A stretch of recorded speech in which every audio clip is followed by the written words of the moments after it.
ప్రేమగల తండ్రి, కృపగల దేవ, జీవం గల ఆయన, పరిశుద్ధుడైన మహాగొప్ప దేవ,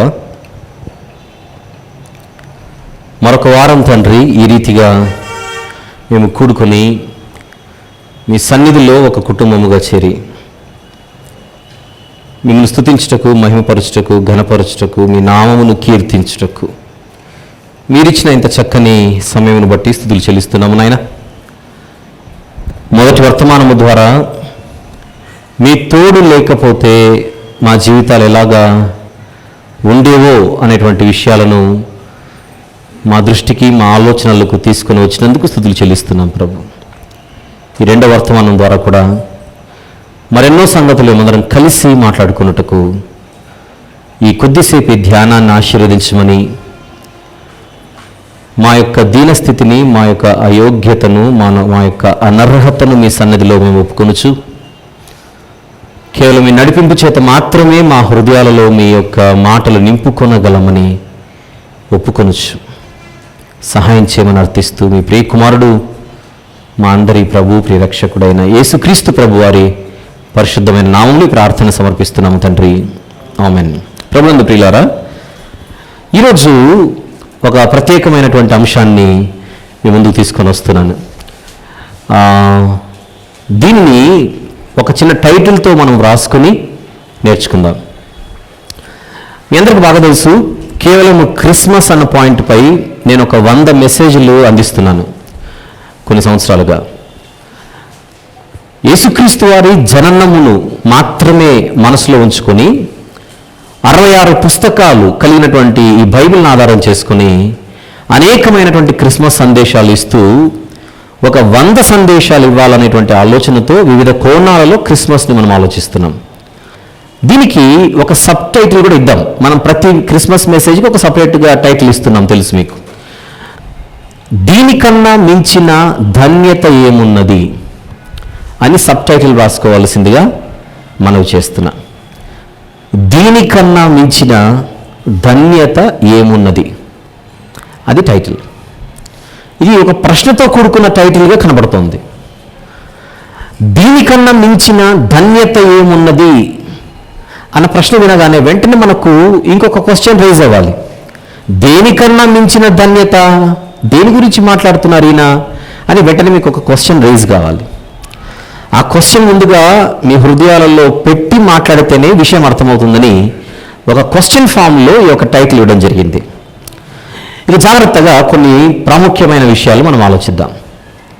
సహజంగా ధన్యత అనేటువంటి తెలుగు పదానికి మరొక పర్యాయ పదమే భాగ్యము అని కూడా మనం మాట్లాడుకోవచ్చు.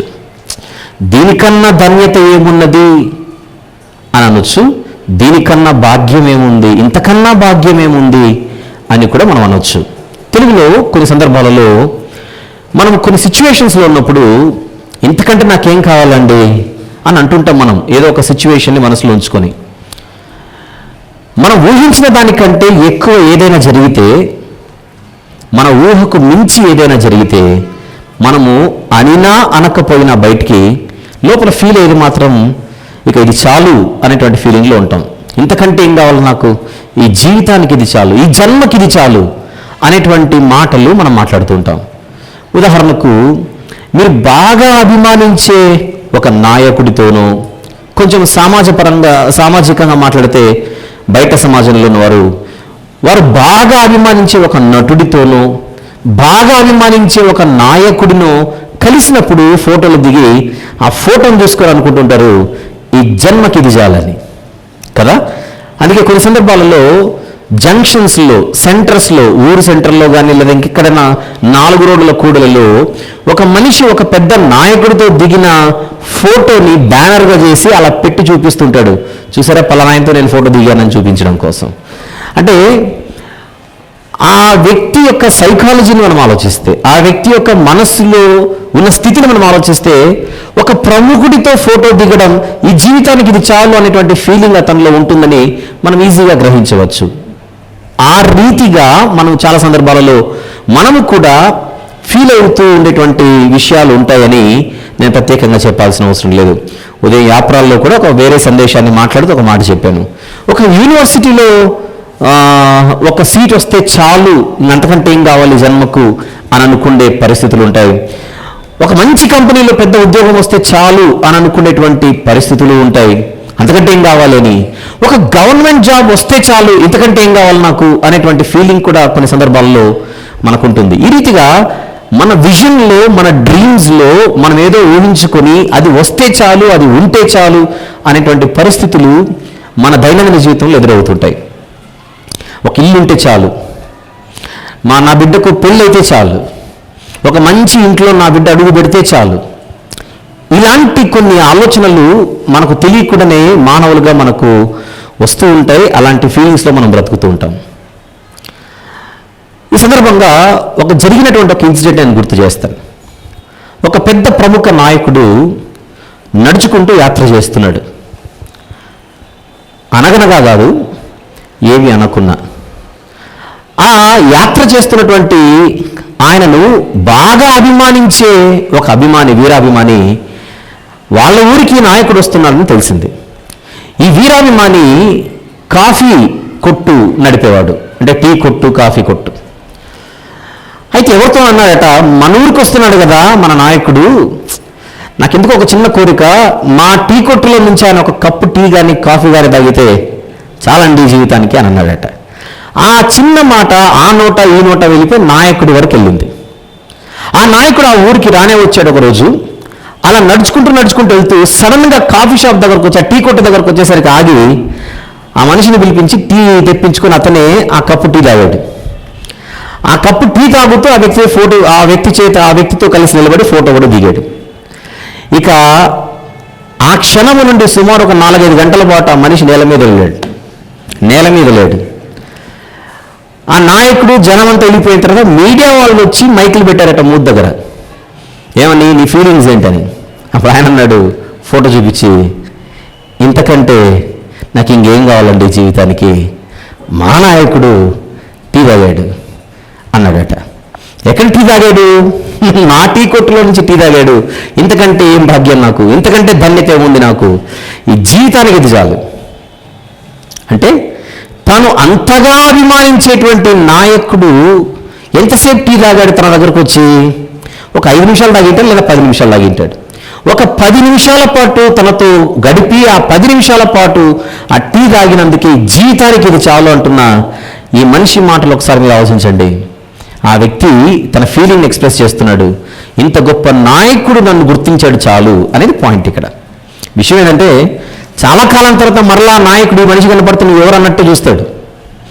అంతేనా? కొద్ది గ్యాప్ వచ్చిన తర్వాత టీ ఇచ్చిన ఆయన నాయకుడి దగ్గరికి వెళ్తే నిన్ను ఎక్కడో చూసినట్టుందని ఒక ఫీలింగ్ కూడా కనపడదు. మర్చిపోతాడు ఎందరో వేల మంది, లక్షల మంది. కానీ ఈ వ్యక్తి మాత్రం అలా తృప్తిగా బతికేస్తూ ఉండొచ్చు బహుశా.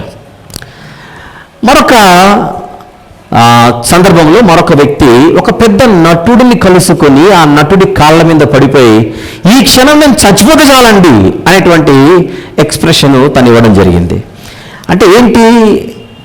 నీతో కలవడమే భాగ్యము, ఈ క్షణంలో నేను చచ్చిపోయినా పర్లేదనంటే ఇంత గొప్పవాడిని కలిసి ఒక 10 నిమిషాలు ఉండడం చాలు జీవితానికి అనేటువంటి ఫీలింగ్లో ఆ వ్యక్తి మన కళ్ళ ముందు కనబడింది ఏంది, లేదా కనబడిందో ఏదో ఒకటి మనం అర్థం చేసుకున్నాం. ఇక్కడ కొన్ని విషయాలు, ఒక నటుడు మన దృష్టిలో గొప్పవాడిగా కనబడుతున్నాడు, ఒక నాయకుడు మన దృష్టిలో చాలా గొప్పవాడిగా కనబడుతున్నాడు. ఇక్కడ కొసమేర్పు ఏంటంటే, కుర్చీలో కూర్చున్నప్పుడే నాయకులకు విలువిస్తారు, కానీ కుర్చీ దిగిన తర్వాత ఎవరు పట్టించుకోరు మళ్ళీ. అంటే ఒక తాత్కాలికమైనటువంటి సీజన్లో, ఒక టెంపరీ పీరియడ్లో ఒక మనిషిని ఉన్నత శిఖరాలపై చూసి తర్వాత ఆ మనిషిని పట్టించుకునే పరిస్థితి ఏమాత్రం సమాజంలో కనబడ్డంలా. ఇవన్నీ మనము మనసులో పెట్టుకొని ఇప్పుడు నేను చెప్పబోతున్నటువంటి ఒక విషయాన్ని జాగ్రత్తగా ఆలోచిద్దాం. డిసెంబర్ మాసం అనగానే ప్రతి సంవత్సరం ప్రపంచమంతా గుర్తు తెచ్చుకునే ఒకే ఒక పేరే యేసుక్రీస్తు. 2000 సంవత్సరాల క్రితం ఆయన ఈ లోకంలో అడుగు పెట్టిన శుభ సందర్భాన్ని క్రిస్మస్ అనేటువంటి పేరు మీద పండుగలాగా ప్రపంచం జరుపుకుంటోంది. కానీ కేవలము క్రిస్మస్ వచ్చింది కనుక హ్యాపీ క్రిస్మస్ అని యువతల వారు అవతల వారికి చెప్పుకొని గ్రీటింగ్స్ ఎక్స్చేంజ్ చేసుకున్నంత మాత్రాన ఆయన ఈ లోకంలో ఎందుకు అడుగు పెట్టాడో తెలిసే అవకాశం లేదు. హ్యాపీ క్రిస్మస్ అని నేను చెప్పినంత మాత్రాన క్రిస్మస్లోని పరమార్థం నాకు అర్థమైనట్ట? పోనీ హ్యాపీ క్రిస్మస్ అని మీరు నాకు చెప్పినంత మాత్రాన మీకు క్రిస్మస్ ఏంటో అర్థమైనట్ట? శుభాకాంక్షలు అనేవి మనకు పాఠాన్ని నేర్పించవు, ఫార్మాలిటీకి చెబుతాం అంతే. అయితే ఈ లోకములో 2000 సంవత్సరాల క్రితం అడుగుపెట్టిన ఆయన ఎంతటి వాడో ఎలాంటి వాడో కేవలము కొద్ది మందికి మాత్రమే కాక ప్రపంచ మానవాళ్ళందరికీ తెలియవలసినటువంటి ఒక ప్రాముఖ్యమైన సత్యం. ఒకరోజు సర్వే పెట్టి ప్రపంచంలో ఈ మొత్తం భూచరిత్రలో అందరికంటే అత్యంత ప్రభావశీలి, ఎక్కువ మందిని ఇన్స్పైర్ చేసిన వాళ్ళు ఎవరు అని అడిగితే ఫస్ట్ ప్లేస్ వచ్చినటువంటి పేరే ద లార్డ్ జీసస్ క్రైస్ట్. మరి ప్రపంచంలో ఇన్ని వేల సంవత్సరాలుగా ఇన్ని కోట్లాది మందిని ఇంప్రెస్ చేస్తూ, ఇన్స్పైర్ చేస్తూ, తన జీవితం ద్వారా, తన బోధల ద్వారా ఎప్పటికీ నంబర్ 1 స్థానంలో కళ్ళ ముందు కనబడుతున్నటువంటి ఆయన ఈ లోకంలో అడుగు పెట్టినటువంటి విషయం చిన్న విషయం అయితే కాదు. మనం ఏదో క్రిస్మస్ అని చిన్న పేరు మీద మాట్లాడేసుకుంటున్నాం, కానీ చాలా అపురూపమైనటువంటి సందర్భమే క్రిస్మస్, చాలా అద్భుతమైనటువంటి ఘటనే క్రిస్మస్. మరి ఆయన ఎలాంటి వాడో మనం ఒక్కసారి ఆలోచిస్తే, ఆయనకున్నటువంటి గొప్పతనం, ఆయన గురించినటువంటి ప్రవచనాలు, ఆయనను గురించినటువంటి వర్ణన, ఇవన్నీ మనము కొంచెం బైబిల్ని పరిశీలించి అర్థం చేసుకునే ప్రయత్నం చేద్దాం. మట్టి లోకంలో అడుగు పెట్టాడు. భూమి అనగానే మట్టి లోకం. మట్టి లోకంలో అడుగు పెట్టకముందు ఇంతకు ఆయన ఎవరు, ఆయన స్థితి ఏంటి అని ఒక్కసారి బైబిల్ తెరిచి చూడగలిగితే, అపోస్తలుడైన పౌలు గారు క్రొత్త నిబంధనలో ఫిలిప్పీయులకు వ్రాసినటువంటి పత్రికలో, పౌలు గారు ఫిలిప్పీయులకు వ్రాసిన పత్రికలో 2వ అధ్యాయం తీద్దామా? ఫిలిప్పీ పత్రిక 2వ అధ్యాయం 6వ వచనము దయచేసి ఎవరైనా చదవవలసిందిగా మనవి చేస్తున్నా. చదువుదాం గట్టిగా. ఆయన దేవుని స్వరూపము కలిగిన వాడై ఉండి దేవునితో సమానముగా ఉండుట విడిచిపెట్టకూడని భాగ్యం ఎంచుకోలేదు. క్రొత్త నిబంధనలో 179 పేజీ నంబర్. ఫిలిప్పీ పత్రిక 2వ అధ్యాయము 6వ వచనం చదువుతున్నాం. ఏ యేసుక్రీస్తు ప్రభు గురించి అయితే మనం మాట్లాడుకుంటున్నామో ఆయన గురించి బైబిల్ చెప్పిన మాట, ఆయన తండ్రి అయిన దేవునితో సమానుడిగా పరలోకంలో ఉన్నవాడు. ఇది తండ్రి అయిన దేవుడు ఎవరు? మహిమగల దేవుడు, అంతేనా? సమీపింపరాని తేజస్సులో అమరత్వము కలిగిన వాడు, శ్రీమంతుడిగా కనబడుతున్నటువంటి ఆ మహాదేవుడు. అలాంటి దేవునితో, తండ్రి అయిన దేవునితో సమానుడిగా కనబడుతున్నాడు చరిత్రలో ఆయన. ఎప్పుడు? ఈ లోకంలో మనిషిగా, నరుడిగా అడుగు పెట్టకముందు. ఇంతకు యేసుప్రభు ఎవరు అని అడిగితే, ఆయన అడుగు పెట్టింది మట్టి లోకంలోనైనా ఆయన మాత్రం మహిమలోకానికి చెందినవాడు, అంతేనా? ఆయన దేవునితో సమానుడిగా ఉండుట విడిచిపెట్టకూడని భాగ్యం ఎంచుకొనలేదు అని అంటే, ఈ లోకంలో అడుగు పెట్టక ముందు ఆయన పరలోకంలో ఉన్నాడని, ఆ పరలోకంలో తండ్రితో కలిసి ఉన్నాడని, ఆ తండ్రి ఉన్న లోకం మహిమగల లోకం అయితే, ఆ లోకంలో ఉన్న ఆ పరలోకపు తండ్రి మహిమగలవాడైతే, ఆ మహిమగల తండ్రి అయిన దేవునితో సమానుడిగా ఉన్నవాడు మహిమగలవాడు కాకపోతే ఏమవుతాడు? క్రిస్మస్ ఏంటి? క్రిస్మస్ యేసుక్రీస్తు వారి పుట్టుక క్రిస్మస్, యేసుక్రీస్తు వారి జననం క్రిస్మస్, యేసుక్రీస్తు ప్రభు ఈ లోకంలో అడుగు పెట్టడం క్రిస్మస్ అని అనుకుంటే, అసలు ఆయన అడుగు పెట్టడం అన్నది ఎక్కడ అడుగు పెట్టాడు? మట్టి లోకంలో. అడుగు పెట్టింది మట్టి లోకంలోనైనా ఆయన మట్టి లోకానికి చెందినవాడు కాదు, మహిమలోకానికి చెందినవాడు. అసలు ఈ సృష్టి పుట్టక ముందు ఆయన మహిమగల లోకంలో ఉన్నవాడు. అందుకే అదే యేసుక్రీస్తు ప్రభు ఒకరోజు భూమి మీద మానవుడిగా తండ్రి అయిన దేవునికి ప్రార్థన చేస్తూ ఆయన తన ప్రొఫైల్ని గుర్తు చేశాడు. గుర్తు చేయడం అంటే మెన్షన్ చేశాడనే పదం ఇంకా బాగుంటుంది. ఏమన్నాడో చూద్దాం. యోహాను సువార్త, క్రొత్త నిబంధనలో 4 సువార్తలు, మత్తయి సువార్త, మార్కు సువార్త, లూకా సువార్త, యోహాను సువార్త. ఆ 4వ పుస్తకం యోహాను సువార్త 17వ అధ్యాయం. యోహాను సువార్త 17వ అధ్యాయం ఒక్కసారి 5వ వచనం చూద్దామా. 5వ వచనం. తండ్రి, లోకము పుట్టక మునుపు నీ యొద్ద నాకు ఏ మహిమ ఉండెనో ఆ మహిమతో నన్ను ఇప్పుడు నీ యొద్ద మహిమ పరుచుము. అసలు నేను మహిమ లోకానికి చెందిన వాడను కదా. ఈ భూలోకము పుట్టక మునుపే, లోకము పుట్టక మునుపు, ఈ లోకము పుట్టక మునుపే నేను ఒక చోట ఉన్నవాడను, అది నీ చోట. నీ చోట నేను మహిమ గలవానిగా ఉన్నవాడను.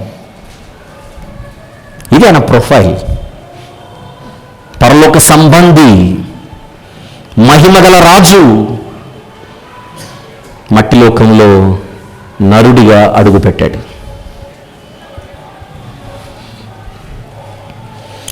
ఒక ధనవంతుడు, బాగా ధనవంతుడు మన ఇంటికి వచ్చి, మన వీధికి వచ్చి మనతో ఒక 10 నిమిషాలు గడిపితే మనం ఎలా చెప్పుకుంటాం బయట? ఏంటండి ఆయనేంటి, ఆయనేంటి, మన ఊరికి రావడం ఏంటి, మన వీధికి రావడం ఏంటి, మనతో ఉండడం ఏంటి? మీకు విషయం చెప్తాను, అంటే మీకు తెలిసి ఉండకపోవచ్చు, అందుకే చెప్తున్నా.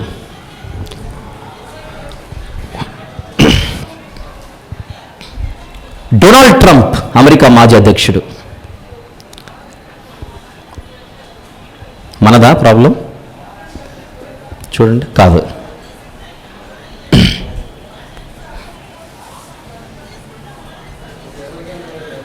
ఈ విండో వేసేద్దామా?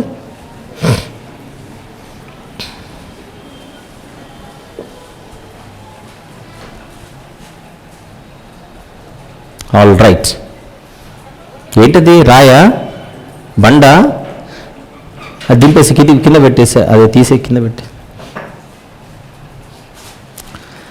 ఇక నన్నే చూడండి. రైట్. అమెరికా మాజీ అధ్యక్షుడు డొనాల్డ్ ట్రంప్ గారు. ఆయన అధ్యక్షుడిగా ఉన్నప్పుడు ఆయన కుమార్తె హైదరాబాద్కు వచ్చింది. గుర్తుందా మీకు? ఇవాంకా హైదరాబాద్కు వచ్చింది. ఒక అగ్రరాజ్యపు అధ్యక్షుని కుమార్తె మన దేశానికి వచ్చింది, మన నగరానికి వచ్చింది. మన రాష్ట్ర ముఖ్యమంత్రి అందరూ కూడా చాలా గౌరవించారు, సత్కరించారు. అప్పుడు ప్రధానమంత్రి గారు కూడా హైదరాబాద్కు వచ్చారు, ఢిల్లీ నుంచి. అది కూడా మీకు గుర్తుందని అనుకుంటున్నాను. ప్రధానమంత్రి గారు కూడా హైదరాబాద్కు వచ్చారు. 1-2 రోజులు ఆయన హైదరాబాద్లో ఉండి, ఆ 2 రోజుల మధ్యలో ఒక అరగంట ఆయనకు టైం దొరికింది. ఆ అరగంట టైం దొరికినప్పుడు మా ఇంటికి వచ్చి కాఫీ తాగి వెళ్ళిపోయారు. నవ్వుతున్నారేంటి? మా ఇంటికి వచ్చి కాఫీ తాగి వెళ్ళిపోయారండి ప్రధానమంత్రి గారు. చాలు అంటున్నారు కదా మీరు మనసులో. ఇంకెవరికైనా చెప్పుకోనుకుంటున్నారు కదా. నమ్మలేదు కదా మీరు, ఎవరు నమ్మరు కదా. నేను ఫోటో చూపించిన ఫోటోషాప్ అంటారు కదా. మీ నవ్వుకు కారణం ఏంటో చెప్పనా? మీరు అనలేకపోతున్నారు, అభిమానం అడ్డొచ్చి. కానీ నీ ముఖము, నీ ఇంటికి ప్రధానమంత్రి రావడం ఏంటి, బాగా చెప్తావు కానీ ఇంకేదైనా ఉంటే చెప్పు అనేది మీ ఫీలింగ్. అది మీ భావాలకు నేను స్వరాన్ని ఇచ్చాను అంతే. అయినప్పుడు నేను మళ్ళీ ఒక మాట అడుగుతా, ప్రధానమంత్రి మా ఇంటికి రాకూడదు ఏంటి? నేను మిమ్మల్ని అడుగుతున్నా, విచిత్రంగా చూస్తారేంటి? రాకూడదు ఏంటి? వచ్చిన కాఫీ తాగకూడదు ఏంటి? కానీ ఇక్కడ పాయింట్ ఏంటంటే, ప్రధానమంత్రి మీటింగ్ రావడం ఏంటి? అది పాయింట్ ఇక్కడ సాగదీస్తే. కుర్చీలో కూర్చున్నంత వరకు ప్రధానమంత్రి గొప్పవాడిగా కనబడి, తర్వాత మనలో ఒకడు జనరల్గా మాట్లాడితే, మనలాంటి మనిషి ఓవరాల్గా మాట్లాడితే, ప్రధానమంత్రి పై నుంచి ఊడి వెళ్ళలేదు, మనిషి ఓవరాల్గా. ఒక మనిషి, మట్టి మనిషి, మనలాగే పుట్టాడు, మనలాగే బతుకుతున్నాడు, కొంచెం అటో ఇటో హోదాలో, మనలాగానే పోతాడు ఏదో ఒక రోజు, అందరిలాగానే మట్టిలో కలిసిపోతాడు. అలాంటి ఒక మనిషి మా ఇంటికి వచ్చాడంటే వీరు ముక్కు మీద వేలేసుకొని సాలే అన్నట్టు చూశారు. మరి నేను మాట్లాడుతుంది, కలిగి ఉన్నదేది ఎవరు లేకుండా కలుగజేయబడలేదు. కలుగజేయబడినదంతా ఎవరి ద్వారా కలుగజేయబడిందో ఈ లోకాన్ని కలిగించిన సృష్టికర్త గురించి మాట్లాడుతున్నా. ఏమని? మహిమ లోకానికి చెందిన ఆయన భూమి మీదకి వచ్చి మనుషులతో కలిసి 33.5 సంవత్సరాలు బతికాడు అని అంటే ఎంత ఈజీగా మనం అవునా అన్నట్టు మనం సరేలే అన్నట్టున్నాం. మనకెందుకు ఇది ఆశ్చర్యం అనిపించట్లేదు? ఎందుకు మనకెందుకు ఇది అద్భుతంగా అనిపించట్లేదు? ఎందుకు?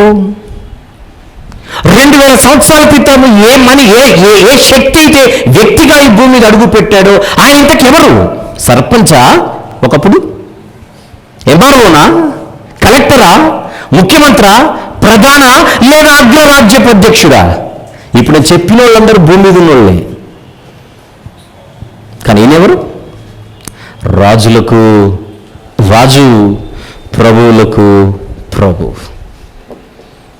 ఒక రాజ్యాన్ని పాలిస్తున్న దావీదు అనే రాజు ఒకరోజు అంటున్నాడు, క్రీస్తు నాకు రాజు అంటున్నాడు. నీ శత్రువులను నీ పాదముల క్రింద ఉంచే వరకు నీవు నా కుడి పార్శ్వమున కూర్చుండమని ప్రభువు నా ప్రభువుతో చెప్పానని యేసుక్రీస్తు ప్రభువును దావీదన్న రాజు నాకు రాజు అన్నాడు ఒకరోజు. మహిమ లోకానికి చెందిన మహిమగల రాజు. సియోను, ఇదిగో నీ రాజు ధీరుడై సాత్వికుడై గాడిదనెక్కి వస్తున్నాడని ప్రవక్త ప్రవచించాడు ఒక రాజు గురించి. ఆయన లేకుండా ఏదీ కలుగ చేయబడలేదు, సమస్తము ఆయన ద్వారా కలుగ చేయబడింది.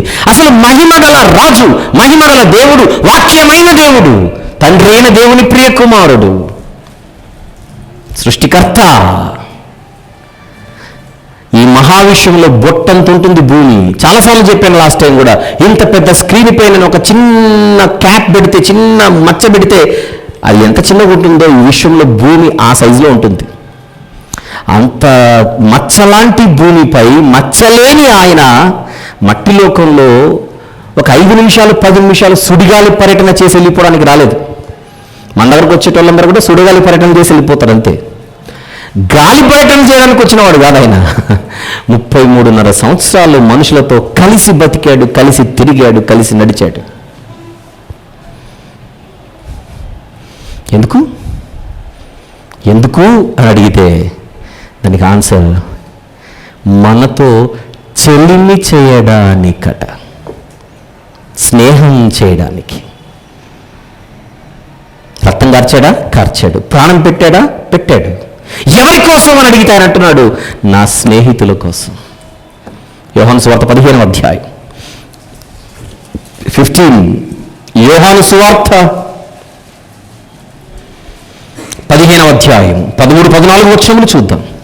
13-14 వచనములు. తన స్నేహితుల కొరకు తన ప్రాణము పెట్టువాని కంటే ఎక్కువైన ప్రేమ గలవాడెవడూ లేడు. నేను మీకు ఆజ్ఞాపించు వాటిని చేసిన ఎడల, అందరూ చదవండి నెక్స్ట్ మాట, మీరు నా స్నేహితులయుందురు. అంటే ఎందుకు వచ్చాడు ఇంతకు యేసుప్రభు లోకానికి?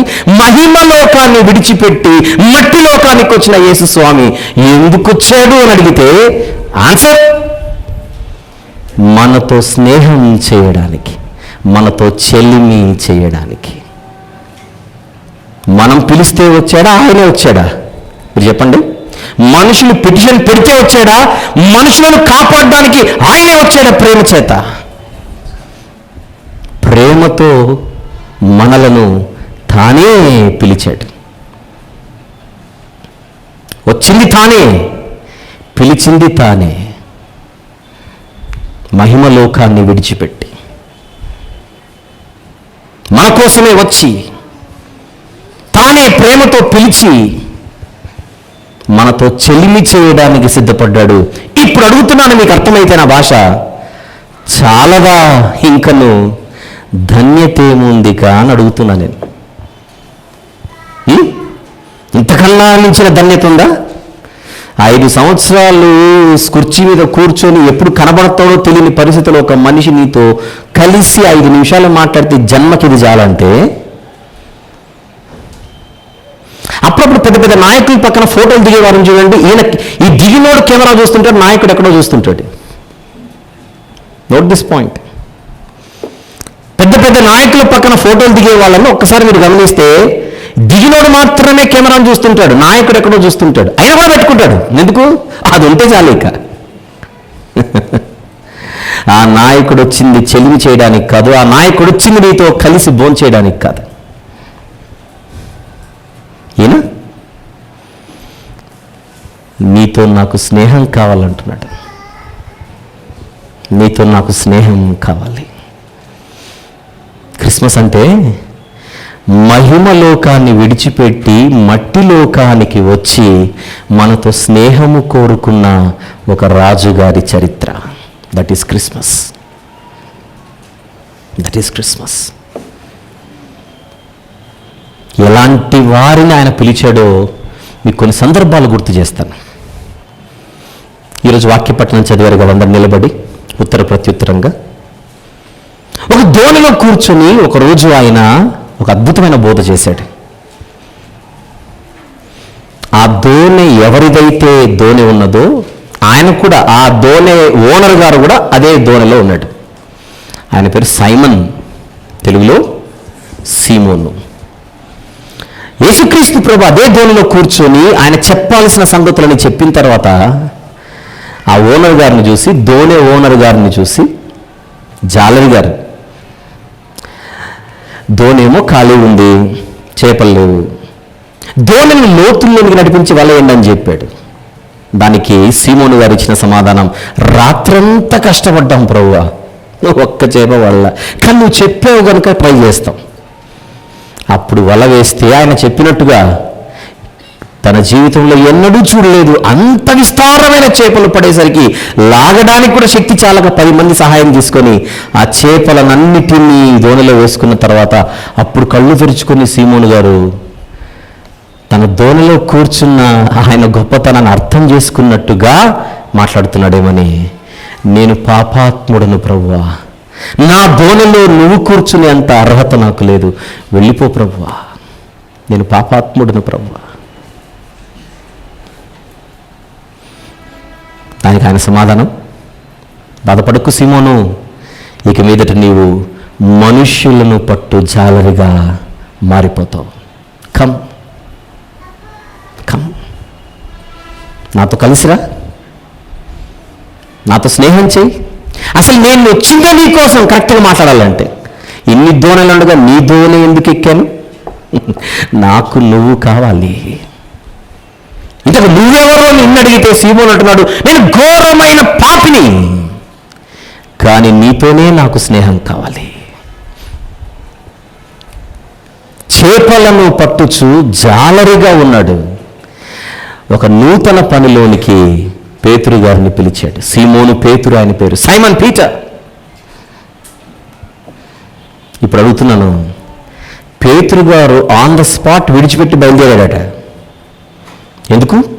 ఆయనకు అర్థమైంది, చాలదా ఇంకను ధన్యతేముందికా, ఇంతకన్నా ఏం కావాలి నాకు, ఇంతకన్నా ఏం కావాలి? నా దగ్గరికి ఆయనే వచ్చి, నా దోణి ఆయనే ఎక్కి, నాతో స్నేహం ఆయనే చేసి, నేనెళ్ళి పిలవలేదు ఆయన్ని, నేనెళ్ళి పిలవలేదు, ఆయనే వచ్చాడు నా దగ్గరికి, రా. పేతురు గారికి అర్థమైన ధన్యత అది.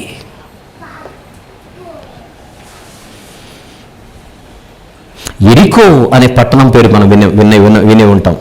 ఎరికో పట్టణం మనకు బాగా తెలుసు. ఆ ఎరికో పట్టణం గుండా అదే యేసుక్రీస్తు ప్రభు నరుడిగా ఈ లోకానికి వచ్చినప్పుడు ఒకరోజు ప్రయాణం చేస్తున్నాడు. ఆ ఊరిలో ఒక గొప్ప ధనవంతుడు ఉన్నాడు. ఏం పేరు? జక్కయ్య. పొట్టివాడు, డబ్బులు బాగా సంపాదించాడు, గట్టివాడు. కానీ ఎవరో చెప్పారు, ఈరోజు మన ఊరికి వస్తున్న ఆయన మామూలు వ్యక్తి కాదని. అప్పుడప్పుడు విన్నాడు. కానీ తన జీవితంలో తను ఆ డబ్బులు ఎలా సంపాదించాడో ఆయనకు బాగా తెలుసు జక్కయ్యకి. నేను మాట్లాడుతున్నాను ఒక వ్యక్తి గురించి చరిత్రలో, ఆయన పేరు జక్కయ్య. ఎవరైనా? ఆయన ఒక చీఫ్ ట్యాక్స్ కలెక్టర్, సుంకపు గుత్తదారుడు అన్నాడు తెలుగులో. ఆ కాలంలో ట్యాక్స్ కలెక్టర్స్ అంటే పెద్ద గొప్పోళ్ళు కాదు, పిశాచులు ప్రజల దృష్టిలో, రక్త పిశాచులు. సుంకర్లు ఒంటరిగా దొరికితే చంపేస్తారు జనాలు. ఎందుకు? అంత విపరీతంగా రక్తం తాగినట్టుగా ట్యాక్స్ వసూలు చేసేవాళ్ళు. సుంకం అంటాం తెలుగులో, పన్ను.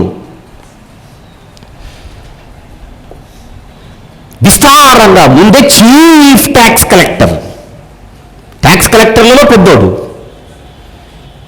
భయంకరంగా సంపాదించేశాడు. అలాంటి ఆయన ఒక రోజు తన జీవితంలో యేసుప్రభు గురించి విన్నాడు. తన ఆనందాన్ని రెట్టింపు చేస్తూ ఆయనలో ఊరికే యేసుప్రభు వస్తున్నాడు ఒకరోజు.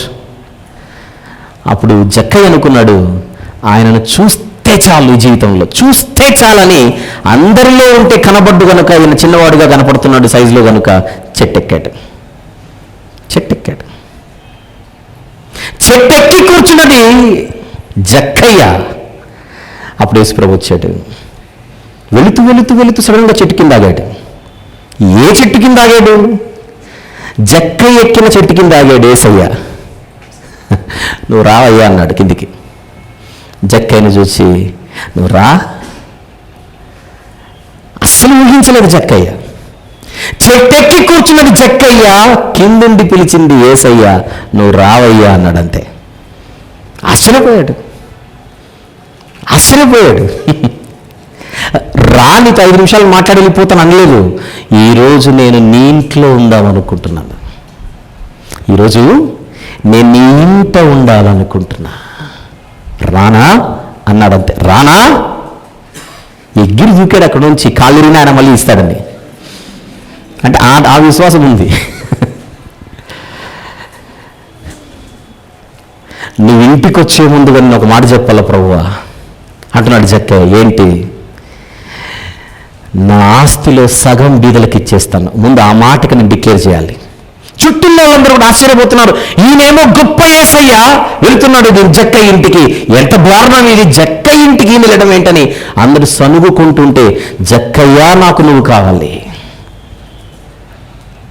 అందుకు జక్కయ్య ఇస్తున్న పబ్లిక్ స్టేట్మెంట్ ఏంటి? నా ఆస్తిలో సగం బీదలకు ఇచ్చేస్తాను. అయిపోలేదు ఇంకా. నేను ఎవరి యుద్ధమైనా అన్యాయముగా తీసుకుని ఉంటే వారికి 4 గంటలు ఎక్స్ట్రా పే చేస్తాను. 25 రూపాయలు తీసుకుంటే 100 రూపాయలు చెల్లిస్తాను తిరిగి అని తన తప్పును పబ్లిక్గా ప్రజలందరి ఎదుట ఒప్పుకొని, నేను పాపిని ప్రభువా ఒప్పుకున్నాడా? ధోనిలో పేతురు గారు చేసిందనే లూకాసు వార్త 5వ అధ్యాయంలో. ఇందాక మీరు చదివింది వాక్యపట్టణం అదే. లూకాసు వార్త 5వ అధ్యాయంలో పేతురు గారు చేసిందనే, నేను పాపిని ప్రభువా. అప్పుడు యేసుప్రభు అంటుంది, నువ్వే కావాలి. ఇప్పుడు జక్కయ్య, నేను మంచోడిని కాదు ప్రభువా, అయినా నువ్వే కావాలి. ఆ 2 వచనాలు చూద్దాం. లూకాసు వార్తకు వద్దాం. కొత్త నిబంధనలో మత్తయి సువార్త, మార్కు సువార్త, 3వ పుస్తకమే లూకాసు వార్త 5వ అధ్యాయం.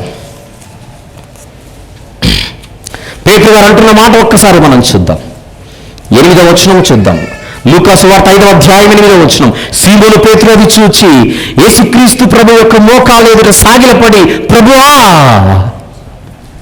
నన్ను విడిచిపో, నేను పాపాత్ముడను అనంటే, యేసు ప్రభు 10వ వచనంలో మధ్యలో ఉంటుంది, భయపడకుము సీమోను, ఇప్పటి నుండి నీవు మనుషులను పట్టువాడవై ఉందువు.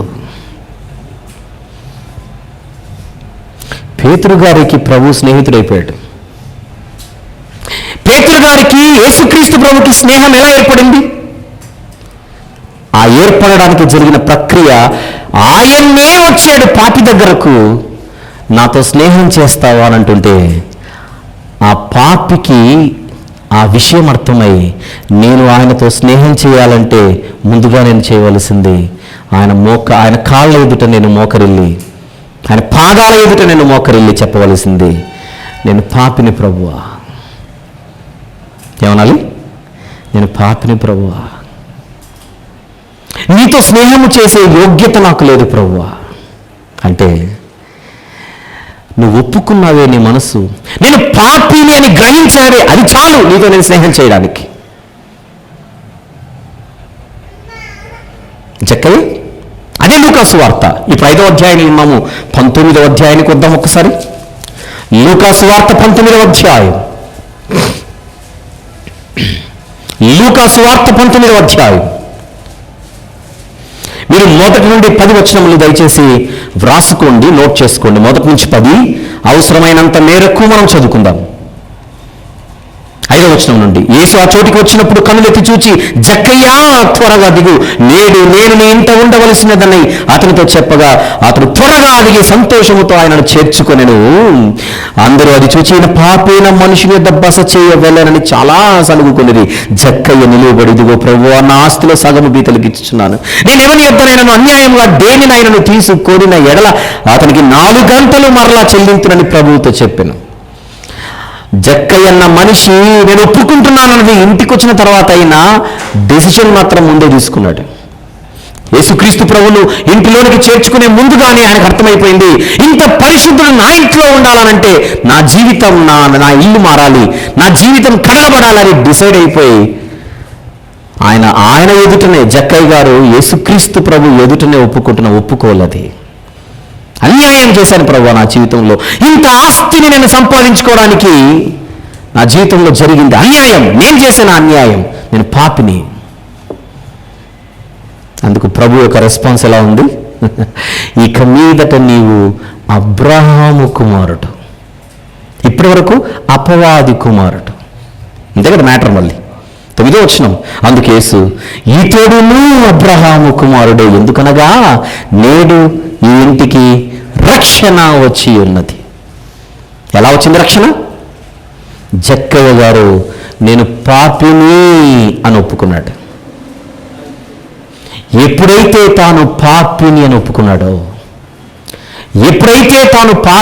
ఒప్పుకున్నాడో అప్పటి నుంచి అబ్రహాము కుమారుడయ్యాడు. అంతవరకు అపవాది కుమారుడిగా ఉండినవాడు. చూద్దాం 10వ వచనం.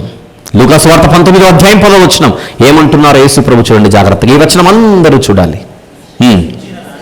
నశించిన దానిని వెదకి రక్షించుటకే మనుష్య కుమారుడు అంటే మనుషులలో ఒకడిగా వచ్చిన యేసుక్రీస్తు ప్రభు ఈ లోకానికి వచ్చాడు. ఎందుకు వచ్చాడు? క్రిస్మస్ అంటేనే కదా ఆయన వచ్చాడు. ఆయన వచ్చిన సందర్భాన్ని కదా మన క్రిస్మస్ జరిగిందంటే ఆన్సర్ అక్కడ దొరుకుతుంది. చూడండి, నశించిన దానిని వెదకి రక్షించుటకే మనుష్య కుమారుడు లోకానికి వచ్చాడు. అది క్రిస్మస్. నశించిపోవడానికి సిద్ధంగా ఉన్న జీవితం పేతురు గారి జీవితం, నశించిపోవడానికి సిద్ధంగా ఉన్న జీవితం జక్కయ్య గారి జీవితం. వెదకి రక్షించుటకంటే, ఆ మాట ఎంత బాగుందో చూడండి. వెదకి రక్షించుటకంటే తానే వెదికాడు, తానే కనుగొన్నాడు, తానే పట్టుకున్నాడు. నీ జీవితాన్ని మారుస్తాను రా అంటున్నాడు. ఇప్పుడు జక్కయ్య గారికి ఏమర్థమైందని చెప్పండి?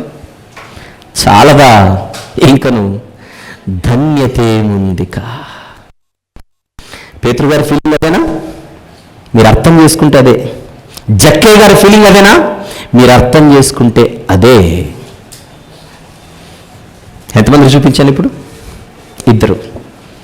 ఒకరు పేతురు గారు, మరొకరు జక్కయ్య గారు. ఇప్పుడు ఇంకొక భయంకరమైన వ్యక్తిని నేను చూపిస్తాను. ఆయన సంఘాన్ని హింసించడమే తన జీవితంలో ధ్యేయం. క్రీస్తు శిష్యులను హతమార్చుటయే తన జీవితానికి ప్రాణాధారమైనట్టుగా, అదే నా ఊపిరి అన్నట్టుగా బతుకుతున్నవాడు. సౌలు అన్న పేరు చేత పిలువబడినవాడు. ఒక యవనస్తుడిగా ఒక భక్తుని చావుకు సమ్మతించినవాడు. ఎవరా భక్తుడు? స్టీవెన్ అని అంటాం ఇంగ్లీష్లో. స్టెఫెన్ అనేటువంటి ఒక గొప్ప దైవజనుడిని రాళ్ళు తీసుకొని కొడుతుంటే జనాలు ఆ చావుకు నేను సమ్మతి చెబుతున్నాను, ముందుకు వెళ్ళిపోవడం మీద కేసులు లేకుండా నేను చూసుకుంటాను అన్నట్టు. అది సమ్మతించడం అంటే. ఆగిపోలేదు ఆయన నేరాలు, నిలిచిపోలేదు ఆయన ఘోరాలు. ఏం చేశాడో చూద్దాం. ద బుక్ ఆఫ్ యాక్ట్స్, అపోస్తలుల కార్యములు 8వ అధ్యాయం. అపోస్తలుల కార్యములు 8వ అధ్యాయం. ఆ 8వ అధ్యాయం ఎక్కడుందో ఫైండ్ అవుట్ చేయండి. ఆ 8కి పైన 7వ అధ్యాయంలోని చివరి వచనం ఒకసారి చూసి 8కి వద్దాం. 7వ అధ్యాయంలోని 60వ వచనం. పెదర్ గారి గురించి అతడు మోకాళ్ళుని, ప్రభువా వారి మీద ఈ పాపము మోపకుమని గొప్ప శబ్దంతో పలికిన ఈ మాట పలికి నిద్రించాను. నెక్స్ట్ మాట, ఒక వ్యక్తి గురించి మాట్లాడుతున్నారు చూడండి, ఆయన పేరు సౌలు. ఆ సౌలు అతని చావునకు సమ్మతించిన ఒక భక్తుడి రక్తం, ఆ రక్త తర్పణకు, ఆ రక్తాన్ని ప్రజలు కళ్ళ చూస్తే ఆ చావుకు సంబంధించిన భయంకరుడిగా కనపడుతున్నాడు. 8వ అధ్యాయం 3వ వచనం, 8వ అధ్యాయం 3వ వచనం, సౌలైతే ఇంటింట జొచ్చి పురుషులను స్త్రీలను ఈడ్చుకొని పోయి చెరసాలలో వేయించి సంఘమును పాడు చేయుచుండెను. ఉందామాట, సంఘాన్ని పాడు చేసిన భయంకరుడిగా కనపడుతున్నాడు ఈ మనిషి. 9వ అధ్యాయం 1వ వచనం నుండి, అదే అపోస్తలుల కార్యము 9వ అధ్యాయం 1 నుంచి, సౌలు ఇంకను ప్రభు యొక్క శిష్యులను బెదిరించుటయును, హత్య చేయుటయును, తనకు ప్రాణాధారమైనట్టు ప్రధాన యాజకుల యొద్దకు వెళ్ళి ఈ మార్గం అందున్న, ఆయనకు అర్థమైంది మతం కాదు ఇది మార్గం అని, అయినా సరే ఉండకూడదు, ఈ మార్గం అందున్న పురుషులనైనను స్త్రీలనైనను కనుగొన్నెడల వారిని బంధించి తీసుకొని వస్తాను, నాకు పత్రికలు ఇవ్వమని తీసుకొని బయలుదేరాడు. 7వ అధ్యాయంలో, 8వ అధ్యాయంలో, 9వ అధ్యాయంలో, ఈ 3 అధ్యాయాలు చదువుతున్నప్పుడు ఒక భయంకరమైన హింసకుడిగా, హానికరుడిగా కనబడుతున్నాడు ఈ మనిషి. ఎక్కడికి బయలుదేరాడు ఇప్పుడు? దమస్కు అన్న ప్రాంతానికి బయలుదేరాడు. ఎక్కడి నుంచి? యెరూషలేము నుండి. యెరూషలేము నుండి దమస్కు. యెరూషలేము అంటే యూదయ దేశం. యూదయ దేశం నుండి దమస్కుకు బయలుదేరాడు. దమస్కు ఎక్కడుంది? సిరియాలో. యూదయ దేశం నుండి సిరియా దేశానికి వెళ్ళాలంటే ముందుగా యూదయ దేశాన్ని దాటాలి, తర్వాత వచ్చేది సమరయ. సమరయ దేశాన్ని దాటాలి, తర్వాత వస్తుంది గలిలయ. గలిలయ దేశాన్ని దాటాలి, ఎక్కడో ఉంటుంది సిరియా. ఆ సిరియా రాజధాని డమస్కస్. అక్కడెక్కడో ఉన్న 3 దేశాలను దాటితే కానీ ఆ దేశం రావట్లా. ఎక్కడో ఉన్న ఆ దేశంలో ఉన్న క్రీస్తు శిష్యులను పట్టుకొని బంధించి తీసుకొని రావాలని పరుగెత్తుకుంటూ వెళ్ళిపోతున్నాడు గుర్రంపై. ఎలా కనపడుతున్నాడు? విలన్, భయంకరుడు. అలాంటి భయంకరుడిని తానే వచ్చి దర్శించాడు. చూద్దాం మార్గ మధ్యలో ఏం జరిగిందో చూద్దాం. 3వ వచనం నుండి, అదే 9వ అధ్యాయం అపోస్తలుల కార్యములు 3వ వచనం నుండి, అతడు ప్రయాణము చేయించు దమస్కు దగ్గరకు వచ్చినప్పుడు అకస్మాత్తుగా ఆకాశం నుండి ఒక వెలుగు అతని చుట్టూ ప్రకాశించెను. అప్పుడు అతడు నేల మీద పడి, సౌలా సౌలా నీవేళ నన్ను హింసించుచున్నావని తనతో ఒక స్వరం పలుకుట వినను. ప్రభువా నీవెవరు అని అడిగితే ఆయన ఇస్తున్న సమాధానం, నేనెవరిని? నీవు హింసించుచున్న యేసును. సౌలు గారు యేసు ప్రభు దగ్గరికి వెళ్ళాడా? ఆయనే ఈయన దగ్గరకు వచ్చాడా? యేసు ప్రభు మహిమ లోకాన్ని విడిచిపెట్టి సౌలు అనేటువంటి మనిషిని పట్టుకొని, ఎందుకయ్యా నీకంత పగ? ఎందుకయ్యా? ఎందుకు హింసిస్తున్నావు నీవు? ఎవరు ప్రభువా? ఇంత వెలుగులో కనబడ్డావు అంటే నువ్వు మామూలు వాడివి కాదు. ఎవరు ప్రభువా నీవు? ఎవరు? నువ్వు హింసించుచున్న యేసును నేనే, నువ్వు ద్వేషిస్తున్న యేసును నేనే.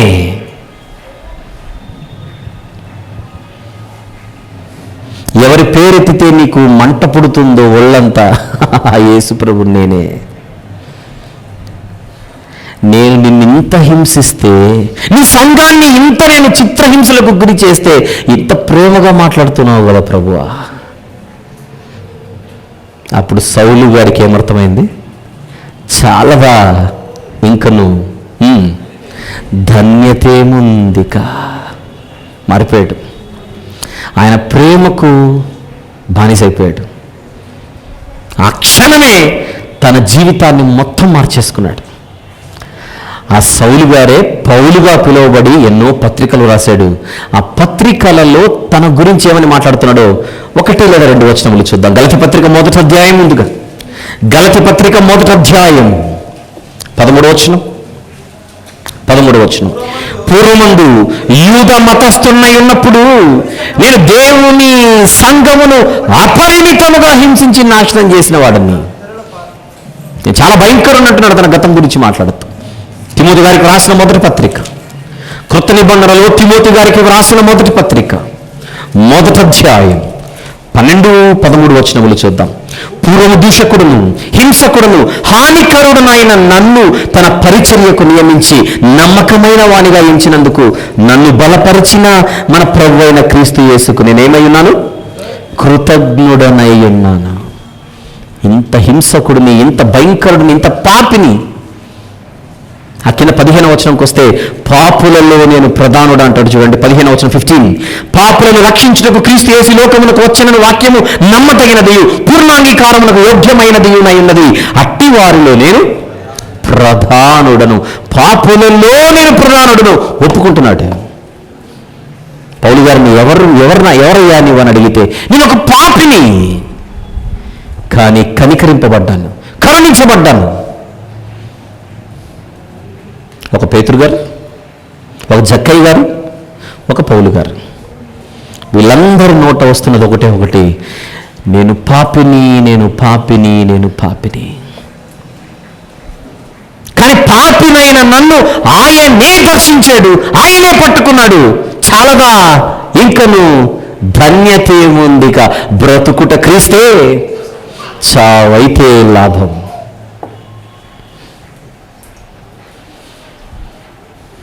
పేతురు గారు యేసుప్రభుకు స్నేహితుడా? ఎస్. జక్కయ్య గారు యేసుప్రభుకు స్నేహితుడా? ఎస్. పౌలు గారు యేసుప్రభుకు స్నేహితుడా? ఎస్. ఎలా ఏర్పడింది చెలిమి? ఎలా ఏర్పడింది స్నేహం? నంబర్ 1, ఆయనే వచ్చాడు. నంబర్ 2, వీళ్ళు ఒప్పుకున్నారు మేము పాపులమని. అలా స్నేహం ఏర్పడింది. ఇప్పుడు నేను మిమ్మల్ని అడుగుతున్నా, మీకు కూడా కావాలా ఈ ఫ్రెండ్షిప్, ఈ స్నేహం? మీకు కూడా కావాలా అని అడుగుతున్నాను. కావాలి అన్నదే మీ సమాధానం అయితే మీరు చేయాల్సింది ఒకటే. పేతురు గారిని పిలిచిన ఆయనే, జక్కయ్య గారిని పిలిచిన ఆయనే, సౌలు గారిని పిలిచిన ఆయనే ఈరోజు మనల్ని పిలుస్తున్నాడేమని ప్రయాసపడి భారము మోయుచున్న సమస్త జనులారా నా యొద్దకు రండి అంటే పిలుపా కాదా? It's a call to all. నేను మీకు విశ్రాంతి కలుగచేతును. నేను సాత్వికుడును, దీన మనస్సు గలవాడును గనుక మీ మీద నా కాడెత్తుకొని నా యొద్దకు వచ్చి నేర్చుకొనుడి. రా, కమ్. It's a call. ఎవరినో పిలిచాడు, నన్ను కాదు అనుకుంటే పొరపాటు. అందుకే ఈ మాట గుర్తు చేస్తున్నా. ఆయన అందరినీ ప్రయాసపడి భారం మోయిచున్న ఎంతమంది జనులు పిలుస్తున్నాడు ఆయన? సమస్త జనులు. ఆ సమస్త జనులలో నీవున్నావు, ఆ సమస్త జనులలో నేను ఉన్నాను. ఆయనే ప్రేమతో మనందరికీ ఇస్తున్న పిలుపిది. సంఘాన్ని హింసించుచు హింసకుడిగా ఉన్న సౌలు గారిని పిలిచాడు. ప్రయాసముతో ఈ భూమి మీద బ్రతుకుతున్న మనలందరినీ పిలుస్తున్నాడు. విశ్రాంతి కలుగు చేతునురా. ఈ కొద్ది కాలము నేను చెప్పినట్టుగా నువ్వు బ్రతికితే కన్ను మూసిన తర్వాత నీకు దొరికేటువంటి విశ్రాంతి మామూలు విశ్రాంతి కాదు. ఈ పిలుపు మనకు అర్థమవుతుందా? ఇది అర్థం కాకుండా హ్యాపీ క్రిస్మస్ అని చెప్పుకోవడంలో లాభం ఏముంది అంటున్నా. అది పాయింట్ ఇక్కడ. నా బతుకు నేను బతికేస్తాను, నా జీవితం నాది, నా ఇష్టం, తింటాను, తాగుతాను, ఎగురుతాను, ఇది నా లైఫ్. నీకైతే హ్యాపీ క్రిస్మస్ అంటే లాభం ఏముంది? ఏంటి లాభం? ఏమర్థమైంది క్రిస్మస్? ఏంటి Christmas? What is Christmas? Somebody from heaven came to this world to make friendship with you. That is Christmas.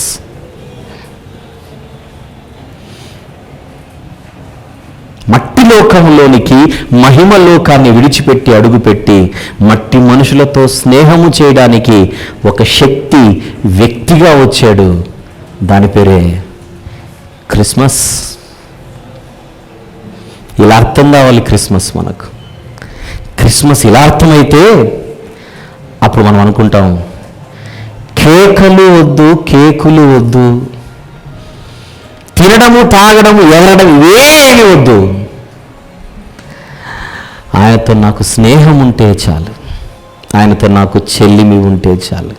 కొన్ని సందర్భాల్లో కొంతమంది తెగ ఫీల్ అయిపోతుంటారు, ఏమోనండి ఈ కరోనా వచ్చి ఈసారి క్రిస్మస్కి బట్టలే కొనుక్కోలేకపోతున్నాను, నేను అసలు నా మైండ్ బాగాలేదండి. దేనికి? బట్టలు కొనుక్కోలేకపోతున్నందుక?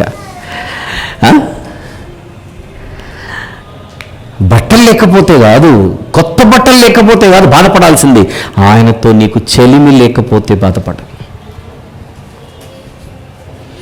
నా మాటలు అర్థమవుతున్న పిల్లలు కానీ, యవన బిడ్డలు కానీ, మీ తల్లిదండ్రుల పరిస్థితిని అర్థం చేసుకోకుండా నీ చావు నువ్వు జావు, నాకు బట్టలైతే కొనిపించు, నీ చావు నీ జావు, నాకు అడిగిందైతే నువ్వు తీసి అన్నట్టుగా వాళ్ళ గొంతు మీద కూర్చుంటుంటే నేను మీతో మాట్లాడుతున్నా నేరుగా. ఎందుకంటే లైవ్లో కూడా చాలామంది చూస్తుంటారు కనుక. కొత్త బట్టలు లేకపోతే క్రిస్మస్ జరగదా? కొత్త బట్టలు లేకపోతే పండుగ పూర్తి కాదా? రూల్ ఎక్కడుంది? బట్టలు. ఆయన బర్త్డే బాయ్ కొత్త బట్టలు వేసుకోవాలి, నువ్వు ఎందుకు వేసుకుంటావు? నాకు తెలియక అడుగుతున్నా. బట్టలు ఎవరికి కొనేయాలి? బర్త్డే బాయ్కి కొనేయాలి. ఆయన పేరు చెప్పుకొని నువ్వు బట్టలు కొనుక్కోవడం ఏంటి? క్రిస్మస్ అంటే కొత్త బట్టలు కాదు, క్రిస్మస్ అంటే కొత్త వంటలు కాదు, క్రిస్మస్ అంటే friendship, friendship with the lord, friendship with the Lord God. That is Christmas. Now the question is, do you have this friendship? And is he your friend?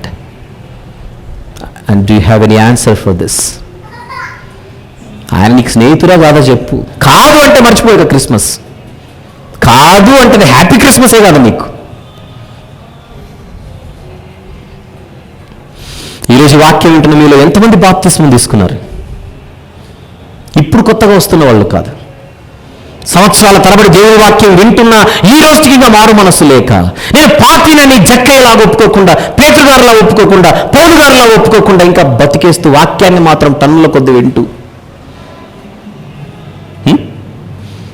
చూద్దాములే చేద్దాములే అని పాపపు జీవితాన్ని ఇంకా మూటగట్టుకొని ఆయన కార్చిన రక్తంలో జీవితాన్ని కడుక్కొనకుండా ఇలాగనే వాయిదాల మీద వాయిదాలు వేసుకుంటూ బతికేస్తూ ఎన్ని క్రిస్మస్లు చేసుకోలేదు మీరు?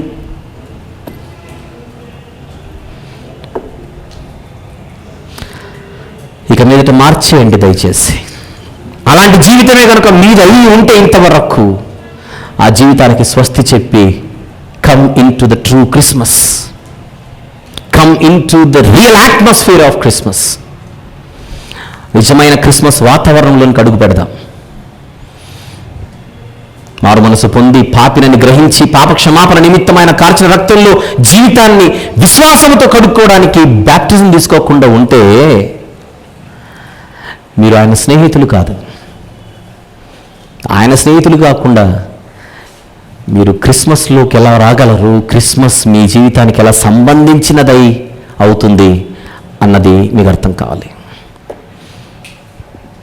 ఈ లోకానికి వచ్చి చెప్పింది ఆయన ఒకటి, నీకున్న ఈ జీవితం కాదిది శాశ్వతం, కానీ నీకుంది ఒక వాగ్దానం, దాని పేరే నిత్య జీవం. యోహాను గారు రాసిన మొదటి పత్రిక, యేసుక్రీస్తు ప్రభు యొక్క శిష్యుడు ఆయన. యోహాను గారు అంటే ఎవరు? ప్రభు యొక్క శిష్యుడు, ప్రియ శిష్యుడు. ఆయన 3 పత్రికలు రాశాడు కొత్త నిబంధనలో. నేను మాట్లాడుతుంది మొదటి పత్రిక. యోహాను గారు రాసిన మొదటి పత్రిక 2వ అధ్యాయం 25వ వచనం దయచేసి ఎవరైనా. యోహాను గారు రాసిన మొదటి పత్రిక 2:25, నిత్య జీవము అనుగ్రహింతుడు అనునదియే ఆయన తానే మనకు చేసిన వాగ్దానం. ఏమిటి మనకున్న వాగ్దానం? నిత్య జీవం. ఎప్పుడుంటుంది ఆ నిత్య జీవం? ఈ భూమి మీద ఈ బ్రతుకును ముగిస్తే దొరుకుతుంది నిత్య జీవం. ఇచ్చేదెవరు? Christmas boy, Christmas star, all time star, ever green star, Yesukristu ప్రభు. ఆయన వచ్చిస్తాడు నిత్య జీవం. నేనే మార్గం, నేనే సత్యం, నేనే జీవం అన్నాడు ఆయన. జీవమైన ఆయన, జీవాధిపతి అయిన ఆయన అంటున్న మాట, నీకున్న ఈ జీవితం ఇది కాదు నీకు శాశ్వతం, కానీ నీకుందొక వాగ్దానం, దాని పేరే నిత్య జీవం. ఇది మనకు అర్థం కావాలి. భూమి మీద పండుగలు చేసుకోవడం అన్నది మాత్రమే కాదు, ఈ భూమి మీద మనిషిగా అడుగు పెట్టిన ఆయన మనుషులకేం చెప్పాడని అర్థం చేసుకోవడం పండుగ అవుతుంది. ఏమర్థం కావాలి మనకు? ఇది శాశ్వత జీవితం కాదని అర్థం కావాలి. నా పరిస్థితి పరలోకంలో ఉందని అర్థం కావాలి. ఆ పరలోకంలో నేను అడుగు పెట్టాలని అర్థం కావాలి. అలా అడుగు పెట్టాలంటే క్రీస్తేసే నాకు మార్గం అని తెలియాలి. లేరెవ్వరూ నాకు శరణం అని తెలియాలి. తెరిచింది నాకు ద్వారం అని కూడా తెలియాలి. అవకాశం ఉంది ఇంకా అని కూడా తెలియాలి. ఉందా అవకాశం? నేను ఒక 4 విషయాలు అడుగుతాను, మీరు ఎస్ నోనో చెప్పండి చాలు. క్రీస్తు యేసు ప్రభువే మనకు పరలోకానికి మార్గం. ఎస్ ఆర్ నో చెప్పండి చాలు. ఎస్. లేరెవ్వరూ మనకు శరణం. Yes or no? ఎస్. తెరిచుంది ఇంకా ద్వారం. Yes or no? ఎక్కడికి ద్వారం తెరిచింది? పరలోకం కోసం ద్వారం తెరిచే ఉంది, మూయబడలేదు. తెరిచుంది ఇంకా ద్వారం. Yes or no? ఎస్. అవకాశం ఉంది ఇంకను. Yes or no? ఎస్. ఎలా చెప్పగలరు అవకాశం ఉందని? ఎస్ అంటే పోలాని ఎస్ అంటున్నారేంటి? అవకాశం ఉందని ఎలా చెప్తున్నారు మీరు? Very simple.